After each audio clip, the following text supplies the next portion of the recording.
Alô? Eu vou pedir para que, na hora dos debates, vocês, por favor, peguem o microfone, porque a gente está gravando. Quem sabe depois a gente consegue fazer alguma transcrição, alguma coisa, de modo a socializar melhor esse debate, além do próprio vídeo que tem aí, né? Bom, queria agradecer a presença de todos vocês e vou abrir aqui esse nosso encontro, Materiais Didáticos de Promoção da Cidadania, que está fechando a primeira semana de Tecnologias, Educação e Cidadania da Licenciatura em Comunicação. Sinteticamente, esse encontro nosso, o objetivo é estabelecer um eixo de discussão sobre o papel dos diferentes recursos pedagógicos na educação no Brasil atual. Como nós sabemos, a sociedade brasileira deposita grandes esperanças em relação à educação escolar. E não por acaso o mote do governo é Brasil, Pátria Educadora. No entanto, a preocupação com a temática da formação nem sempre tem resultado em consensos sociais sobre que direções seguir. Então, o significado de, abre aspas, promover a cidadania tem sido disputado socialmente, chegando mesmo ao conflito aberto em diferentes arenas, as secretarias de educação, as definições de políticas públicas, os legislativos em diferentes níveis e outros estados. Porém, parece existir, apesar dos dissensos, o reconhecimento da importância dos materiais didáticos para a formação dos estudantes e, em parte, dos próprios educadores, mesmo quando isso se dá em negativo, o que é exemplificado pelas discussões que buscam impedir a distribuição de materiais relacionados à abordagem pedagógica de conteúdos como gênero e a diversidade sexual, por exemplo. Ao mesmo tempo, numa vertente propositiva, alguns grupos tentam fazer com que a escola receba certo tipo de material educativo, ainda que o mesmo esteja em flagrante contraposição com posições fundadoras da educação pública moderna, como a laicidade. Esse é o caso da proposta atualmente em tramitação no Legislativo do Estado de São Paulo para a distribuição de um kit bíblico, composto por livros, palestras e vídeos, que seria dirigido a alunos do ensino fundamental das escolas estaduais paulistas. Em resumo, o que eu estou querendo destacar aqui nessa introdução é que a complexidade da temática possibilita vários ângulos de discussão. Nesse encontro, a gente vai privilegiar dois enfoques, ligados a grupos sociais para os quais a ideia de promoção de direitos, em outras palavras, cidadania, parece fundamental e premente. Os LGBTs e as, abre aspas, minorias, fecha aspas, etnorraciais brasileiras. Os nossos dois convidados aqui têm bastante especialidade e conhecimento nos enfoques selecionados. Então, do meu lado direito, está o Luiz Ramires Neto, também conhecido como Lula, que é formado em Filosofia pela USP e tem mestrado pela Faculdade de Educação dessa universidade, tendo feito a dissertação Hábitos de Gênero e Experiência Escolar, Jovens Gays no Ensino Médio em São Paulo. Essa dissertação é de 2006. Ele atua como empreendedor social da Ashoka, é coordenador de educação e formação do Grupo Corsa, Cidadania, Orgulho, Respeito, Solidariedade e Amor, Associação Civil de Defesa da Cidadania dos Gays, Lésbicas, Bissexuais e Transgêneros, e é ainda membro da Comissão Executiva do Fórum Paulista LGBT. Atualmente, Lula faz doutorado na USP e possui experiências que ele vai comentar aqui conosco de produção de material educativo.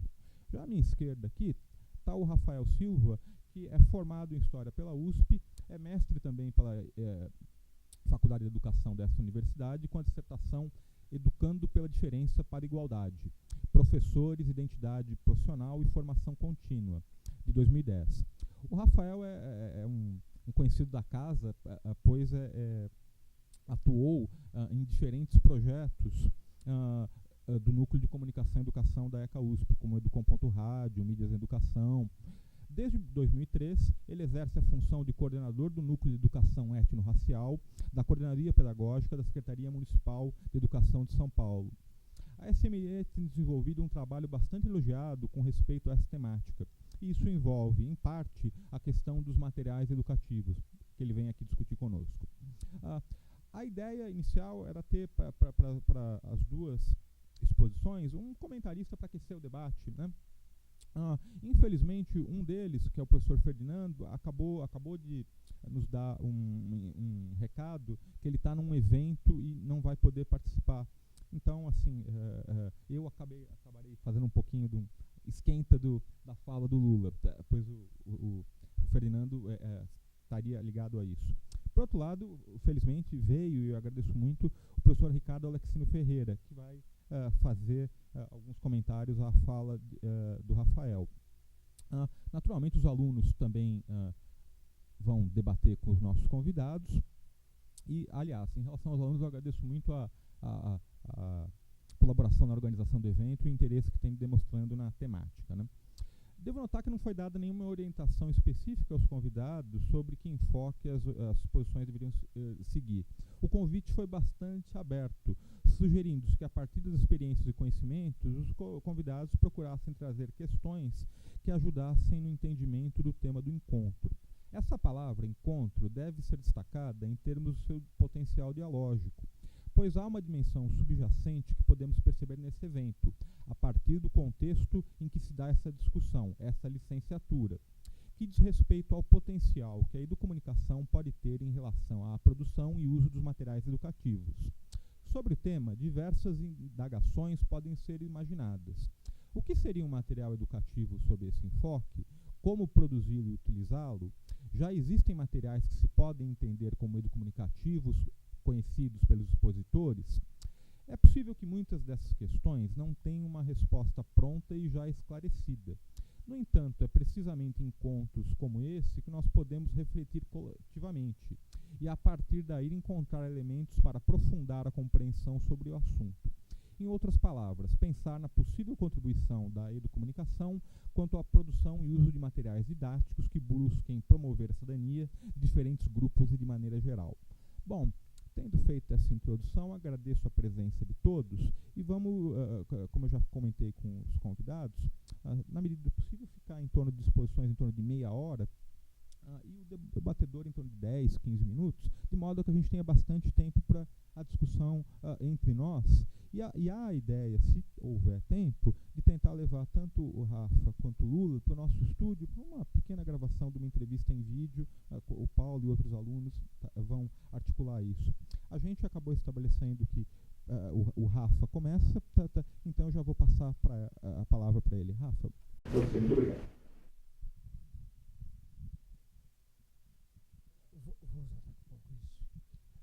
Boa noite. Boa noite a todas, boa noite a todos. Vou pedir já licença para vocês, daqui a pouco eu vou levantar, né, para mostrar os materiais, já ir fazendo a fala e também mostrar algumas coisas na internet e no PowerPoint, né. Bom, como o Richard apresentou, sou o Rafael, né, estou como coordenador do Núcleo de Educação Étnico-Racial da Secretaria Municipal de Educação de São Paulo, desde 2013, nessa atual gestão, né, do professor Fernando Haddad, e nós vamos fazer um breve histórico, mas ao mesmo tempo já apresentando os materiais, que é o foco aqui do nosso encontro. Desde 2013, então, que a gente vem, a gente reestruturou esse núcleo de educação étnico-racial e fez alguns avanços e também já apontamos algumas possibilidades para os próximos 4 anos, né? A gente brinca independente do que ocorrer em outubro desse ano. Mas o que nós fizemos então desde 2013 foi estabelecer uma estruturação do núcleo tendo em vista a composição da nossa rede. Então, nós já vimos a área, já vimos a presença, já tinha a presença da história e cultura africana e afro-brasileira. Então a gente estrutura essa área, ampliando, e eu vou contar rapidamente os procedimentos, a metodologia que a gente empreendeu, e também a gente estrutura de fato a história e cultura indígena e educação escolar indígena, e a educação para imigrantes e populações em situação de itinerância. Então, a SME é uma das poucas secretarias que tem essas 3 áreas constituídas, com funcionário, a gente brinca nome e registro funcional, RF, para cada uma dessas. Então, a gente tem uma equipe de 5 pessoas, né, 5 técnicos pedagógicos e 2 técnicos administrativos. Então, uma equipe enorme de 8 pessoas que tem o desafio, então, de implementar não sei se vocês já conhecem, a Lei 10.639 de 2003 e a Lei 11.645 de 2008. Resumindo, essas duas leis se complementam e estabelecem a obrigatoriedade do ensino da história e cultura africana, afro-brasileira e indígena na rede oficial brasileira, na rede pública e na rede particular, né? A gente destaca a questão da rede particular porque já está tendo já há algum tempo, algumas ações do Ministério Público pela quase ausência total desse ensino na rede particular do Brasil, não só de São Paulo. Bom, então nessas três áreas nós fomos desenvolvendo uma série de ações, tá? Para poder não só aumentar a visibilidade, divulgar, mas de fato implementar a formação e o ensino mesmo da história e cultura africana, afro-brasileira e indígena. Bem, então nós estabelecemos desde 2014 um edital de credenciamento de formadores. Então hoje nós temos mestres, doutores e especialistas nas três áreas, afro, indígena e imigrantes. E também conseguimos um edital em 2015 de credenciamento de arte educadores. Então nós temos 47 arte educadores nas três áreas, afro, indígena e imigrantes, e 11 linguagens artísticas, dentre elas audiovisual, dança, música, capoeira, hip hop, cultura popular, artesanato, teatro, sempre esqueço as 9, na verdade são 9, né? Sempre esqueço as 9, mas então, dentre essas, que aqui interessa, né, o pessoal, a gente tem o pessoal então, de artes plásticas e artes visuais, audiovisual, e que nas três áreas, né, a gente tem a linguagem artística audiovisual. Algumas áreas a gente tem, que no caso afro, tem mais linguagens do que indígena e imigrantes. Bom, e além disso a gente tem uma assessora, né, contratada, que é a Eliane Costa Santos, a Lil, que desenvolve um trabalho importante que a gente conseguiu estabelecer na rede de etnomatemática. Então, eu vou falar um pouquinho como a gente tem desenvolvido esse trabalho. Bom, além disso, a gente estabeleceu 3 eventos formativos mobilizadores, que a gente diz, né? Que é o Agosto Indígena, o Novembro Negro e o Dezembro Imigrante. Como a gente estabeleceu esses eventos? Que é fundamental, eu acho que vocês que trabalham com comunicação, mídias, é fundamental essa perspectiva de uma consulta, um diálogo muito direto dos movimentos sociais, né? E no nosso caso, nós consultamos o movimento indígena e a gente confirmou algo que a gente já sabia, que o 19 de abril, o tal do Dia do Índio, já é uma data muito, né? Faz tempo que é uma data muito folclorizada, revestida de estereótipo, né? Revestida da peninha lá, da cor da escola lá, pinta as crianças. Então, quase todos os povos indígenas, sobretudo através de suas lideranças, eles já não comemoram o 19 de abril, e sim o 9 de agosto, que é o Dia Internacional dos Povos Indígenas, que é colocado como um dia de fato de resistência e de fortalecimento da identidade indígena. Então, a partir disso, então, a gente descobre que não seria abril, mas então confirma, na verdade, agosto como um mês para poder celebrar as culturas indígenas. O novembro, através do 20 de novembro, né, o Dia Nacional da Consciência Negra, referente aos Zumbi dos Palmares, e o dezembro imigrante, também consultamos movimentos, né, pelo direito da imigração, e eles apontaram dezembro, sobretudo a primeira semana, que é a semana, né, de comemoração, de celebração dos direitos humanos. Eles colocaram, sobretudo, no primeiro final de semana, no primeiro domingo de cada mês, e esse ano foi a 9ª marcha dos imigrantes. Eles colocaram como, então, um mês de reivindicação, sobretudo na primeira semana de dezembro. Por isso, então, agosto indígena, novembro negro e dezembro imigrante. Então, a gente tem esse respaldo dos movimentos sociais, que é uma coisa muito importante. Bom, então, o que a gente pensa nessas mostras? Que eu vou pedir licença já para ir ilustrando, para a gente não perder tempo.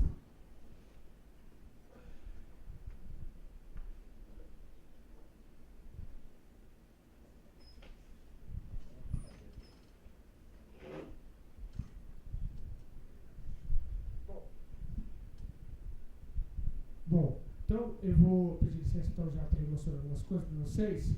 Então a gente desenvolve tanto do ponto de vista de arte, vou depois circular entre vocês. Esse aqui é a arte do segundo anúncio indígena, tá? Que foi desse ano.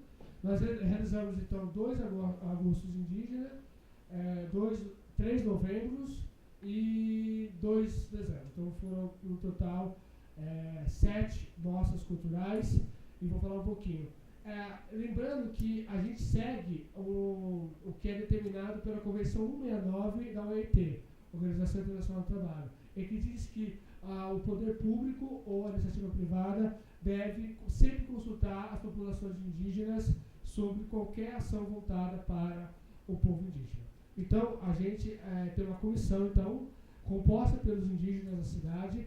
Nós temos aqui em torno de 30 etnias aqui na cidade de São Paulo, um levantamento, né, feito pela Secretaria de Direitos Humanos. E então nós chamamos o convite aberto, obviamente, né, as lideranças e os indivíduos que se interessam, que comparecem, e então a gente consulta sobre tudo, né? Então, por exemplo, esse tema aqui foi definido por eles. O ano passado, 2014, foi a presença indígena na cidade de São Paulo, e o ano passado foi, então, eles definiram e a gente bancou, né, porque é uma questão muito polêmica, sobretudo vocês vão ver no vídeo com relação à demarcação de terra, e não sei se vocês estão sabendo, não só ocorre o genocídio da população jovem, negra e periférica, mas também ocorre um genocídio da população indígena, sobretudo as lideranças.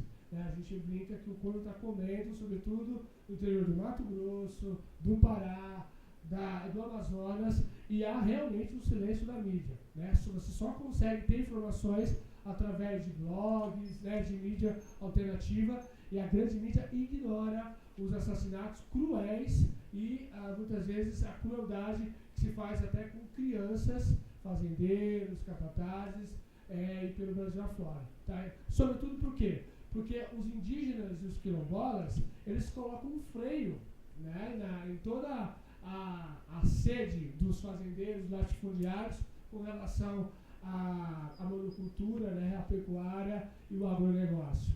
Mas, por que colocam um freio?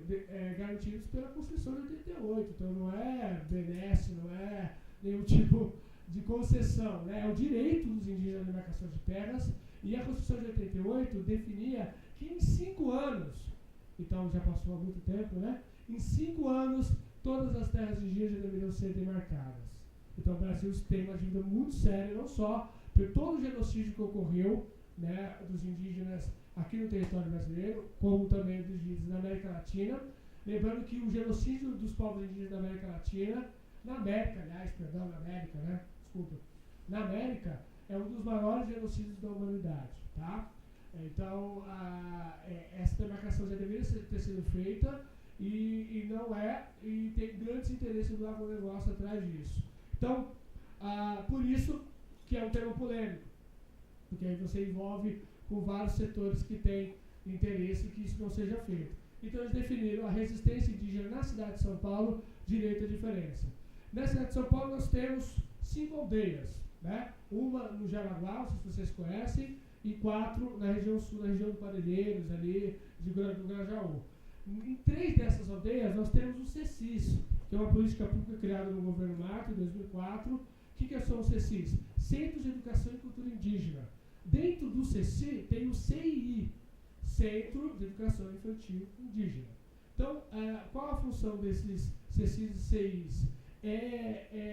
Fortalecer, né, de acordo com a tradição e a cultura guarani, Mibiá, fortalecer a língua, a cultura e a tradição do povo guarani. Tá? Então, a questão da instituição escola é polêmica dentro dos povos indígenas. Tá? Tem povos etnias que não, preferem não ter escolas, educação escolar indígena, e tem outras que preferem, mas como no sentido de ressignificar a escola e não sobre a ótica que eles chamam de Juruá, que é o não indígena. Então eu sou Juruá, porque às vezes as pessoas já falam que o Juruá é o branco. Não é. É o não indígena, é o Juruá. Então, não na lógica do juruá a escola, mas a escola lida com um meio de ressignificação da própria cultura e uma forma também de criar uma permanência dessa cultura utilizando, por exemplo, sobretudo a escrita, né? Por exemplo, entre os Guarani há um litígio, né, digamos, uma disputa com relação ao alfabeto, né? Então a escrita deles ainda eles têm uma divergência, obviamente, porque os Guarani, lembrando que eles estão em todo, né, o litoral brasileiro, indo até Argentina, Paraguai, né? Vocês sabem que no Paraguai, né, a língua oficial Guarani e o que se reivindicava aqui no Brasil, né? Os Guarani, eles foram os que mais sofreram com a colonização, digamos assim. Mas, como eles dizem, eles são tão fortes que resistiram até hoje, né? Mas é os que mais tiveram, por exemplo, contato com os jesuítas. Então, eles têm um processo de aculturamento bastante forte, e isso é até um debate, aliás, nos estudos indigenistas, tá? Bom, então, aqui o agosto, o novembro negro, tá? Então esse aqui foi o terceiro novembro negro do ano passado. O tema para a gente muito caro, estamos trocando figurinha com vocês. Há um debate muito bacana na nossa rede de descolonização do currículo, tá? Então, educação e representação da população negra, 2 pontos, tensionando e descolonizando o currículo, tá? Isso é um debate muito forte, levado tanto pela educação infantil, ensino fundamental e médio, EJA, e educação especial. Bom, e o dezembro imigrante, né, que então celebra o processo de interculturalidade, né, com os povos migrantes. A tendência nossa é tirar o I, né, na verdade, e ficar só dezembro migrante, no sentido da migração como um direito humano e um processo mais amplo. Bom, o que a gente tem nessas 3 mostras, basicamente? Nós temos curso para professor, obviamente certificado, oficinas para alunos, mostra de cinema, mostra de teatro, apresentações artísticas e, no caso do novembro, a gente já teve, por isso que eu trouxe aqui, depois vocês fiquem à vontade para olhar, não sei se todos conhecem, a gente teve uma jornada, né, de jogos de tabuleiro, no caso a Mancala. A Mancala é um jogo de tabuleiro de origem africana. Nós estamos agora implementando a Mancala. Não sei se vocês sabem, a rede de São Paulo é a maior rede de enxadristas mirins, como diria o prefeito Haddad, do hemisfério sul, né? Mas, sim, São Paulo já tem desde inclusive a época da Erundina, já um movimento de xadrez educativo, e então, junto com o xadrez, então, quebrando um pouco o monopólio do xadrez, então o xadrez não é de origem europeia, mas do jeito que a gente joga né, uma concepção europeia. Então você tem um jogo de tabuleiro de concepção europeia, no caso do xadrez, a gente então está instituindo a Mancala, de origem africana, e começamos agora, vai ter o curso em julho do Jogo da Onça, não sei se vocês conhecem, é um jogo de tabuleiro de origem indígena, americana, e também vamos instituir no final do ano o Go, que é o Go, G-O, que é um jogo de tabuleiro de origem chinesa, né, asiática, muito praticado no Japão e na China. Então, ou seja, a nossa rede vai ser a única que vão ter 4 tipos de jogos de tabuleiro e trabalhando, portanto, essa perspectiva cultural e, sobretudo, dentro disso, avançando na descolonização do currículo. Portanto, vocês já perceberam um pouco o que vem a ser isso. Então, não é negar o repertório cultural europeu, ocidental, mas, pelo contrário, é apresentar às nossas crianças, aos professores, outros repertórios culturais, outras formas de entender o mundo, de desenvolver o raciocínio, de desenvolver, né, a sociabilidade e desenvolver, sobretudo, o repertório intelectual de cada um. Então, é isso que a nossa rede avança.